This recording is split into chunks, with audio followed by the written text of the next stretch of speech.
আসসালামু আলাইকুম। Welcome back to my channel. Myself Lamia. কেমন আছেন আপনারা সবাই? আশা করছি আল্লাহর রহমতে আপনারা সবাই অনেক বেশি ভালো আছেন।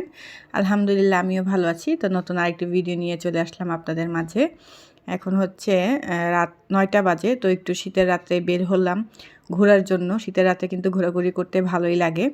তো সামনে একটা দোকান পড়লো চোখে। তো এই দোকান থেকে আমি হচ্ছে বাবুর জন্য কয়েকটা শীতের জামা কাপড় কিনতেছি এখানে। তো ভাবলাম এখানে একটু ক্যামেরা বের করে আপনাদের জন্য শ্যুট করি। মার্কেটে যাবো করে আর যাওয়া হচ্ছে না। শীতের কিছু জামা কাপড় বাবুর জন্য দরকার কেনাকাটা করা। তো বাচ্চা মানুষ তো হচ্ছে প্রত্যেক বছরই একটু করে বড় হয় আর প্রত্যেক বছরই মানে জামাগুলো ছোট হতে থাকে। ১ বছরের জামা আরেক বছর পরানো যায় না। তো এই জন্য আর কি একটু হালকা পাতলা কেনাকাটা করলাম। তো এই দোকানটার মধ্যে এই যে সামনে ভ্যানের মধ্যে অনেক কিছু রেখেছে। তারপর আবার ভিতরেও হচ্ছে অনেক ভালোই কালেকশন আছে মোটামুটি ওনাদের। তো টুকটাক এখান থেকে ভালোই কেনাকাটা করলাম। এরপরে হচ্ছে এখানে এই যে এই ব্লু কালার যে জুতাটা দেখছেন, এই যে উপরে জুতাটা, এই জুতাটা আমি কিনেছি। রাস্তা থেকে মানে ভ্যান গাড়ির উপর থেকে কিনেছি কিন্তু অনেক সস্তায় পড়েছে। মাত্র ২০০ টাকা দিয়ে কিনতে মানে পেয়েছি জুতাটা। আর জুতাটা অনেক কমফোর্টেবল ছিল। যদিও দাম অনেক কম ছিল কিন্তু জিনিসটা ভালো ছিল তাই আর কি কিনেছি। আর শীতের সময় না মানে বন্ধ টাইপের যে জুতাগুলো, শু টাইপের জুতাগুলো কিন্তু পরলে বেশি ভালো লাগে। পায়ের মধ্যে অত একটা ঠান্ডা লাগে না। তো এরপরে হচ্ছে বাবু বলল যে যেহেতু বের হয়েছি তো চলো কিছু খাওয়া-দাওয়া করা যাক।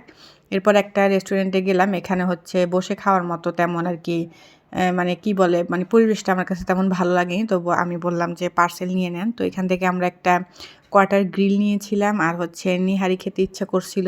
নিহারি নিলাম আর তন্দুর রুটি নিয়েছিলাম। তো রাস্তার পাশে অনেকক্ষণ দাঁড়িয়েছিলাম আর শীতের সময় খুব ভালো লাগে এমনিতে মানে রাত্রে বের হয়ে ঘোরাঘুরি করতে ফ্যামিলি নিয়ে। এই জন্য আর কি বের হলাম, কাজের কাজও করে আসলাম আর একটু ঘোরাঘুরিও হয়ে গেল। আর বাবুর জন্য জামা কাপড়গুলো খুবই দরকার ছিল। যেহেতু বললাম ওর আগের জামাগুলো ছোট হয়ে গিয়েছে। মার্কেটে যাব, মার্কেটে গেলে আরও কিছু কিনবো। তো এখন আপাতত মানে জরুরি অবস্থায় যে কয়েকটা মানে দরকার ছিল ওই কয়েকটা আমি হচ্ছে নিয়ে আসছি। আর সামনে হচ্ছে জানুয়ারি থেকে আবার হচ্ছে ক্লাস শুরু। এই জন্য সকালবেলা একটু হুডি টাইপের এগুলা, তারপর হচ্ছে সোয়েটার এগুলা আর কি মার্কেট থেকে কিনতে হবে। আর সকালবেলায় শীতটা আসলে বেশি বোঝা যায়।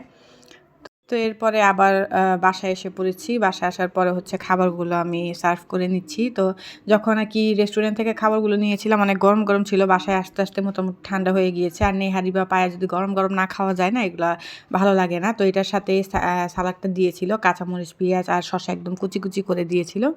তো এটার সাথে খুব ভালো লাগছিল, খেতে ভালো লাগছিল সালাদ। তারপর যেকোনো বিফ আইটেমের সাথে সালাদ থাকলে কিন্তু মন্দ লাগে না, ভালোই লাগে। এরপরে হচ্ছে আমি নেহারিটা ঢেলে নিয়েছি। তো নেহারিটা ঠান্ডা হয়ে গেছে। একবার চিন্তা করছি যে চুলার মধ্যে গরম করে নিবে, আবার বললাম যে না থাক, খেয়ে নিই, এইভাবেই খেয়ে নিই। তো এই মশলাগুলো ছিল, এটা একটু আমি নিয়ে নিয়েছি।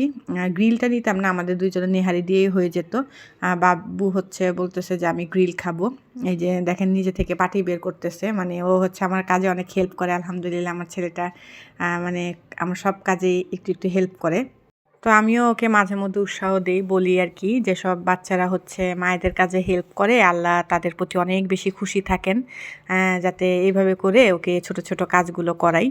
তো যাই হোক, এরপরে বাবু আবার ওর গ্রিলটা আমাদের সাথে শেয়ার করছে। ও এত বড় গ্রিল খেতে পারবে না, বলতেছে আম্মু আমি এতগুলো খেতে পারবো না। তো আমি বলতেছি আচ্ছা সমস্যা নেই, আমরা তো আছি, খাবো।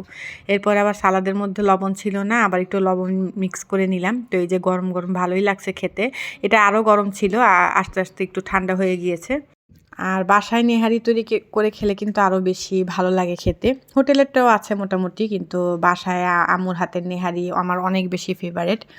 কোরবানের সময় যখন আর কি আমার কোরবানের সময় মাংসের চাইতে মানে আমি আশায় থাকি কখন আম্মু নেহারি রান্না করবে, কখন খাবো। আমিও নেহারি রান্না করতে পারি কিন্তু আম্মুর হাতেরটা বেশি ভালো লাগে। তো যাই হোক, এরপরে হচ্ছে যে আমি কিছু এখানে বাবুর জন্য ট্রাউজার কিনে এনেছিলাম। এটা হচ্ছে আপনাদেরকে দেখাচ্ছি। তো এটা একটা ব্লু আর হচ্ছে ডার্ক গ্রিনের মধ্যে একটা ছিল।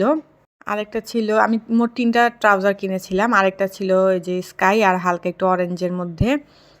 তো উনার কাছে কালেকশন মোটামুটি ছিল ভালো, কিন্তু উনি বলতেছে যে আরও বেশি আসবে ১-২ দিন পরে, তখন আপনি নিতে আসেন। তো এখন আপাতত যা ছিল ওইখান থেকেই আমি পছন্দ করে কিনেছি।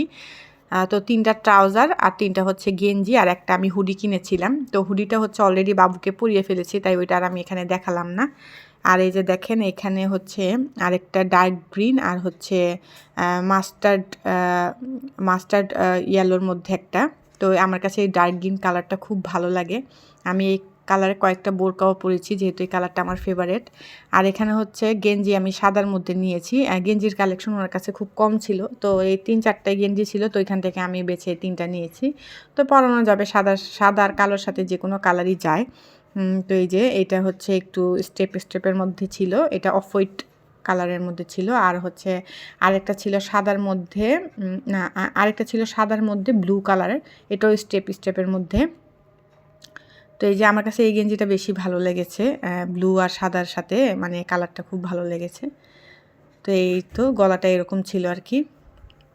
তো বাচ্চাদের এরকমই প্রত্যেকবার শীতে মানে একটু নতুন না কিনে দিলে হয় না। গতবারেরটা আর এইবার পরানো যায় না, যেহেতু ওরা একটু একটু করে বড় হয়। আর এই যে এটার যে ফেব্রিক্সটা আমার খুব ভালো লেগেছে, একটু ডোরা ডোরা টাইপের ছিল ফেব্রিক্সটা, আমার কাছে অনেক ভালো লেগেছে। আর মানে যে কোনো হেলদি বাবুরাও পরতে পারবে, কারণ এই ফেব্রিক্সটা একটু বড় হবে, মানে টান দিলে বড় হবে এমন টাইপের। আর এখানে ছিল কালোর মধ্যে স্টেপ। তো এগুলাই ছিল মোটামুটি কেনাকাটা। তো কেমন লাগলো বাবুর শপিং আপনারা কমেন্ট করে জানাবেন। আর ভিডিওটা যদি ভালো লাগে তাহলে একটা লাইক দিয়ে দিবেন, আর বেশি ভালো লাগলে আমার চ্যানেলটা সাবস্ক্রাইব করে আমার পাশে থাকবেন। তো এই তো তাহলে দেখতে থাকেন। তো এরপরে এটা হচ্ছে তার পরের দিন, আমি মাগরিবের নামাজটা পড়ে নিয়েছি। এরপর একটু আমি নিচে যাব, আমার একটু কাজ আছে, তো এই জন্য রেডি হয়ে নিয়েছি। আর বাবু বলতেছে আমিও সাথে যাব, কে বলতেছি তুমি থাকো বাসায়, না বলতেছে না আমিও যাব। মাঝে মধ্যে আগে থাকতো বাসায়, এখন কেন যেন থাকতে চায় না। ও বলে যে আমি মোবাইলের মধ্যে ভূতের কার্টুন দেখেছি, আমার ভয় করে, তুমি আমাকে সাথে নিয়ে যাও। তো এরপরে যে দেখাচ্ছে ও হাতে ব্যথা পেয়েছে, তো আমি বললাম যে দেখাও কোথায় ব্যথা পেয়েছো। আর আসলে বাচ্চা মানুষ তো দুষ্টুমি করে, আর শীতের দিনে অল্প ব্যথা লাগলেও কিন্তু এই জায়গাটা বেশি ব্যথা করে। তো এই জন্য আর কি দেখাচ্ছে আমাকে।